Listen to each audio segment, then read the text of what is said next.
กับสบายดีทุกคนอันฮอดเวลาแห่ผาป่าแล้วทุกคน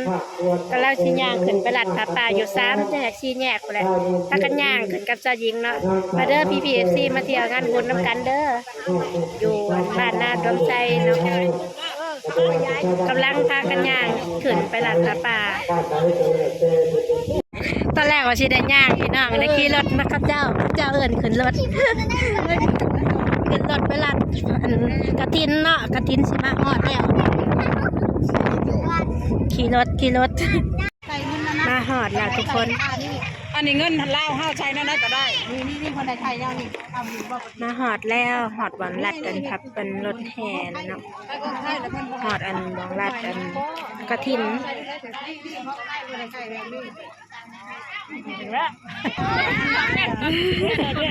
กาแฟ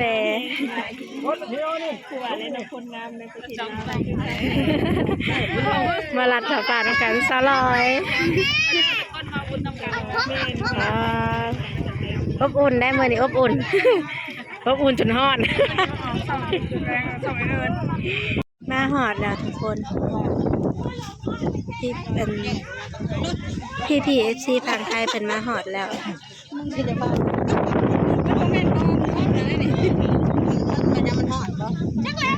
นเขาเช็คเป็นมือป่ะกับมันมือแต่ว่าเนี่ยเขาก็ท่านในท่อท่าไรที่เขาสลัดเป็นไปลัดเนาะเขาสลัดเป็นไปลัด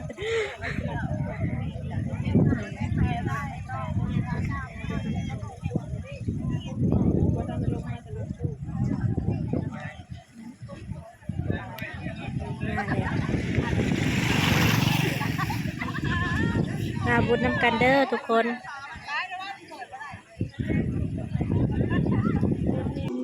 เพิ่นขี่รถตู้มาเนาะพี่น้องบอกก็ไปลัดอันนี้ก็สิเป็นกองกระถินเนาะแค่ไปวัดบัดนี้เนาะ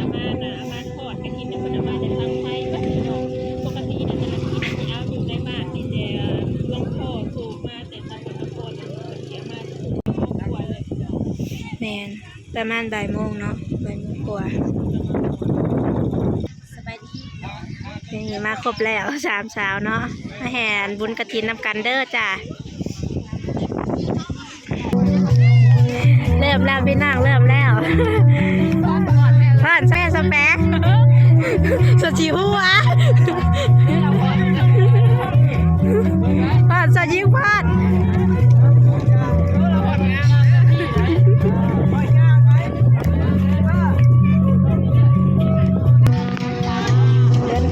พี่น้องเดินทางไปวัดแล้วเดิมแห่แล้วมาเด้อทุกคนมาแห่บุญนำกันเด้อจ้ะแห่กฐินเนาะขอวัด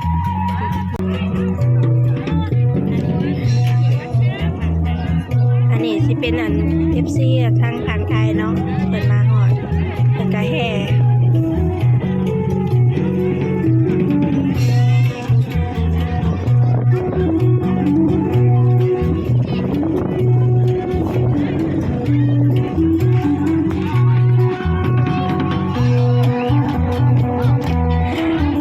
ขนม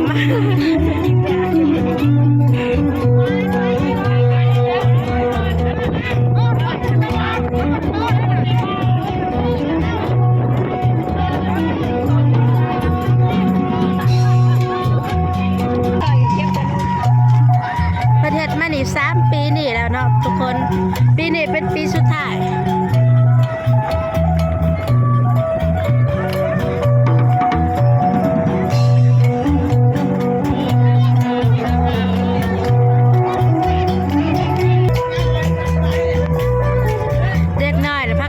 เก็บขนม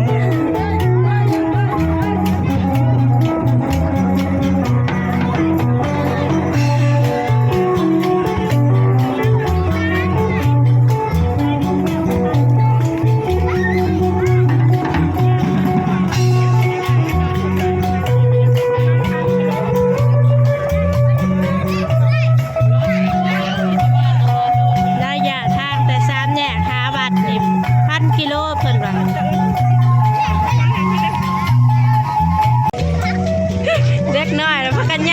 มอ่ะตามจากเหินฟาดบอกให้ซะยิงค่ะ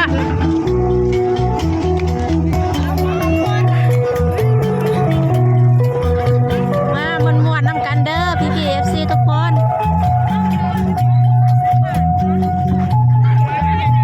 ซะยิงกับซะลินพอด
ป้อนจะยิงป้อน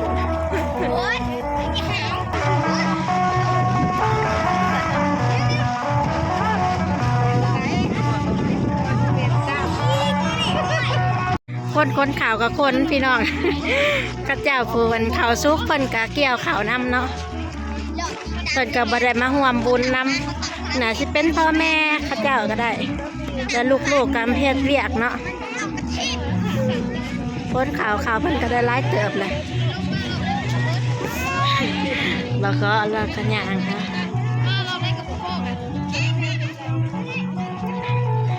เดินได้บ่ก็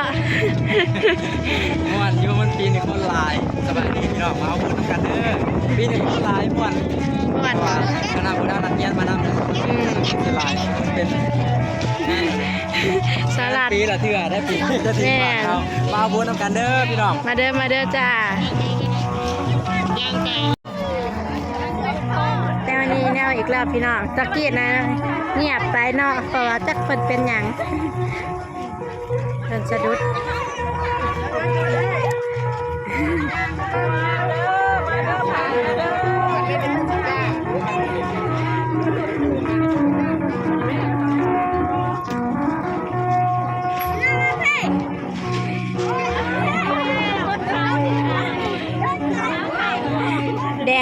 แดดกับบ่วันนะพี่น้องเพราะว่าเป็นมือบุญเนาะม่วนคือเก่าถึงสิแดดแต่ก็ม่วน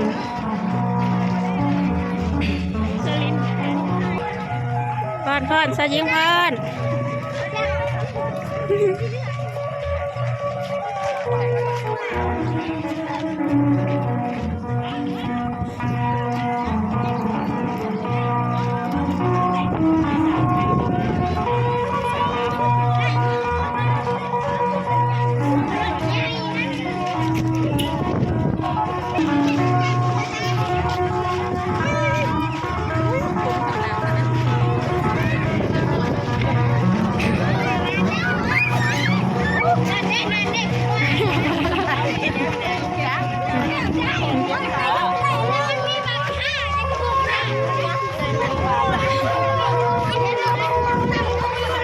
บ่ฮอดวัดอยู่ทุกคนกำลังเครื่องทางแล้ว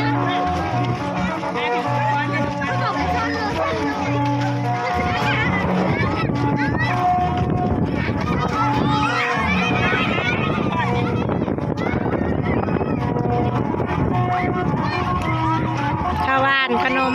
ยากระเด็กหน่อยกับหุ่มกันสองสาวพอดแล้ว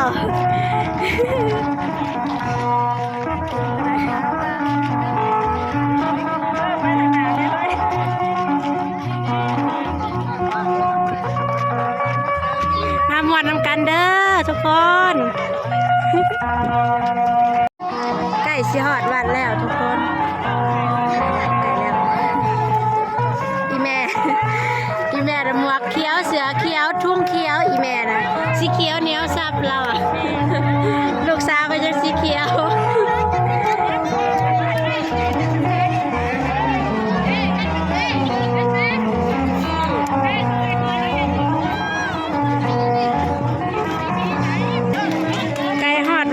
ทุกคนใกล้ฮอดวัดแล้วข้าเจ้าให้รถกองบุญไปอันเขาวัดก่อนเนาะไปอันก่อนนี่คือรถกองบุญเด้อให้รถกองบุญเขาอันก่อนเขาไปวัดก่อนคนมาย่างเขาน้ำลังแบบนี้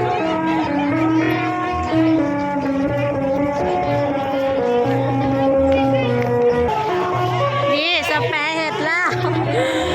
กระถินพันว่ามันจังแม่นดึงยอดกระถินมาพอด200กระดึงบุญกระถินนะสุดชมซื่อว่าบุญกระถินเนาะบุญกระถินของแท้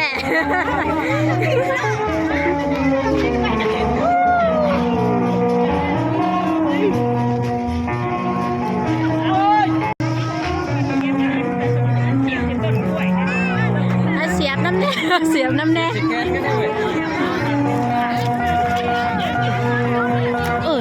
นี่เสียบไว้แล้วทุกคนใหม่อันหีบเงินเนาะใกล้แล้วทุกคนใกล้หอดวัดแล้วคนหอดวัดแล้วอันนี้ก็สิเป็นสไลเดอร์เนาะ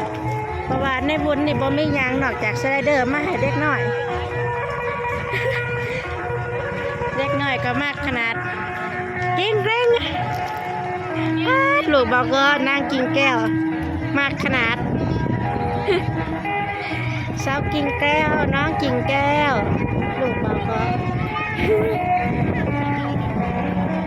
มีสไลเดอร์เพิ่นยังพัฒนากลางเนาะเพิ่นกลางแต่หมากเด้งดึงนี่หอดวัดแล้วทุกคน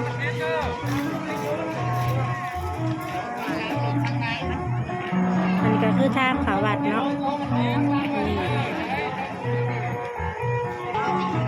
หอดวัดแล้วทุกคนเป็นกระย่ออันกองบุญลงเนาะกองบุญกระถินลงมาไว้อยู่วัด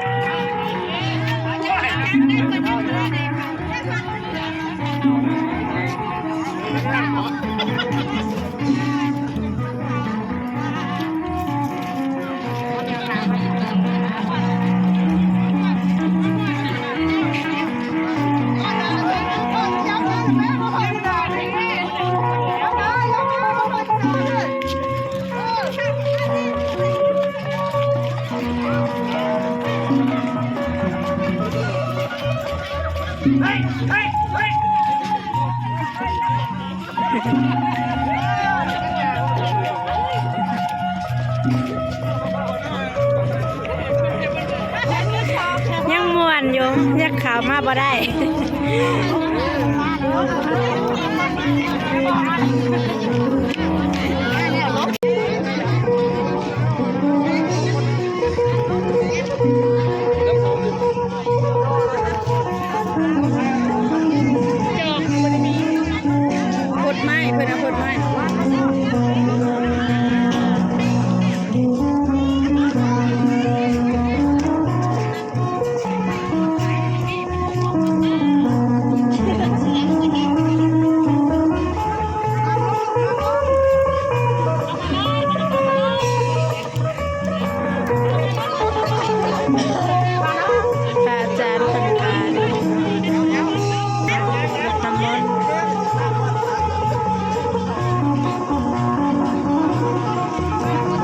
มาเด้อพาอยากได้เชิญมามีมือนบ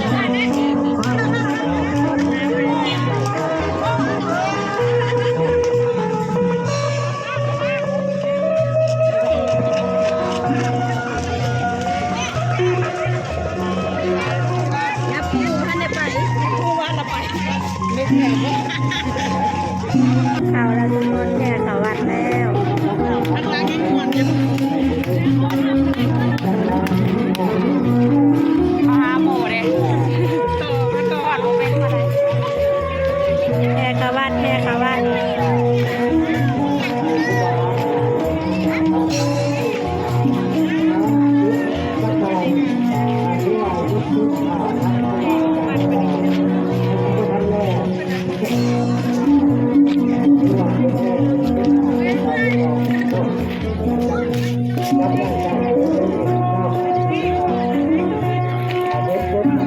มาบุญกันเด้อพี่น้อง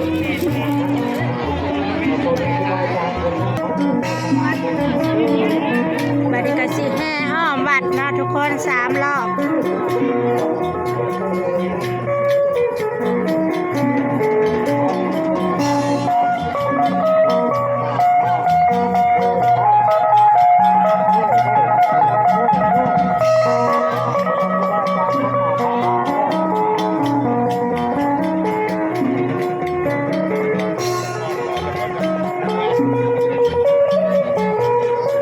แห่อ้อมวัดแห่อ้อมวัดแห่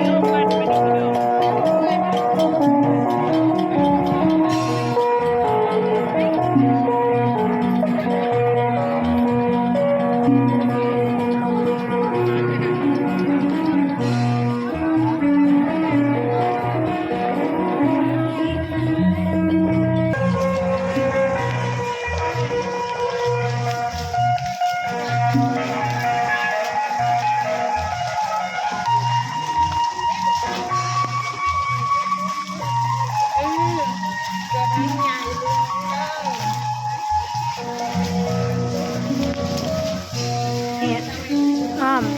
แห่อ้อมวัดรอบที่1เนาะมีเป็นทางเฮ็ดบุญกันเฮ็ดซีเฮ็ดฮอแจกอันนี้แล้วเนาะสร้างมา3 ปีแล้วเก็บเงิน ยุดกับบุญสาอย่างยัง ฮอแจก เล็บเนื้อจะแม่เขาตำหัวน่ะลงในน้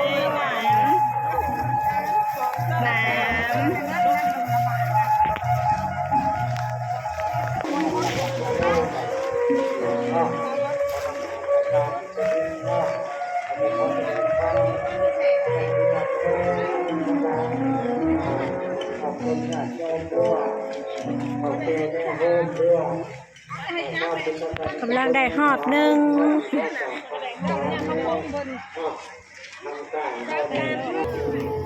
ไปรอบที่2ทุกคนรอบที่2รอบที่2อย่างไรเลย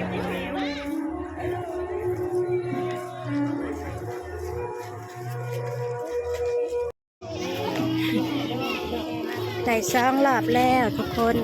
อันนี้ก็สิเป็นของฝากจากทางไทยเนาะที่เพิ่นอันเพิ่นแบกอยู่นี่เด้ออาจสิเป็นยางยาเนาะของใส่จากทางไทยที่เป็นจากสกลนครเหรอมีคำว่าน้ำเขา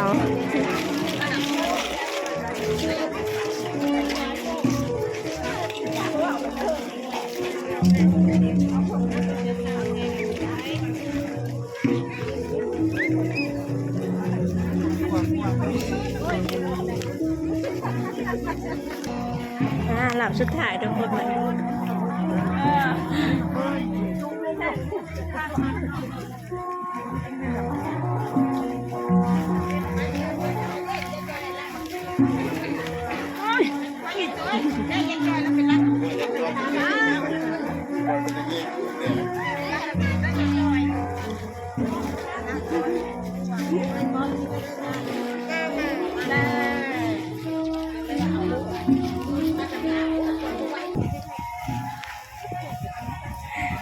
เป็นจังได้เสื้อยิงอย่าง3 หอบ ทั้งหมดพี่น้อง หอม3 หอบ เจ้ายิงนั้นย่างมาตั้งแต่พุ่งน่าจะบริย่างขึ้นค่าขึ้นในที่รถพี่น้องไปค่าลงมาเลยย่าง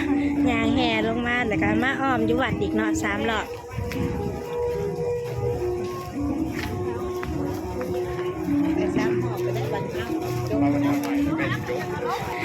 ได้3 หอบแล้ว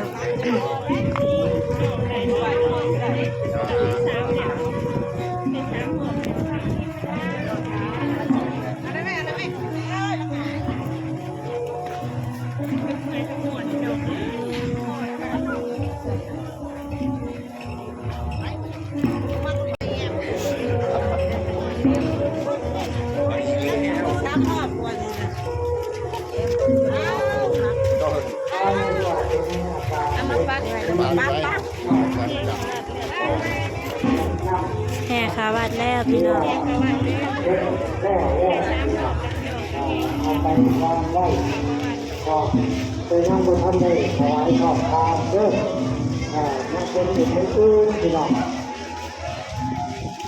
นั่งในตู้พี่น้อง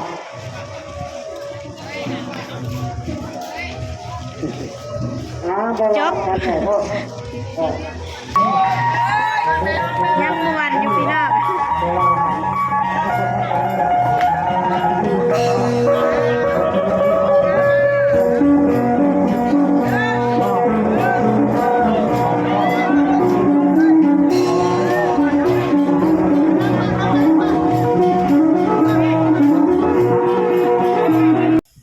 โอเคเนาะทุกคนหลังจากที่แล้วบุญแล้วเนาะก็สิได้ขอตัวจบคลิปไว้เพียงเท่านี้เนาะเพราะว่าบรรยากาศมื้อนี้ก็ม่วนๆพี่น้องบุญเนาะ ขอย่างใกล้แฮงพี่น้องปีนี้นะปกตินั่นอันปีแต่ละปีน่ะเพิ่นสิอันแห่ในห้องเรียนนักบ่ได้ปานใด แบบนี้เลยแห่แต่ซ้ำเนี่ยมา5 วัดเนาะถ้าเป็นการทำประเด็นอาทิตย์นี้ก็อย่าลืมฝากกดไลค์กดแชร์กดติดตามแล้วก็กดกระดิ่งเพื่อแจ้งเตือนเนาะสำหรับมื้อนี้2 สาวกับสิขอตัวจบคลิปไว้เพียงเท่านี้เนาะกราบสวัสดีและสวัสดีจ้าบ๊ายบาย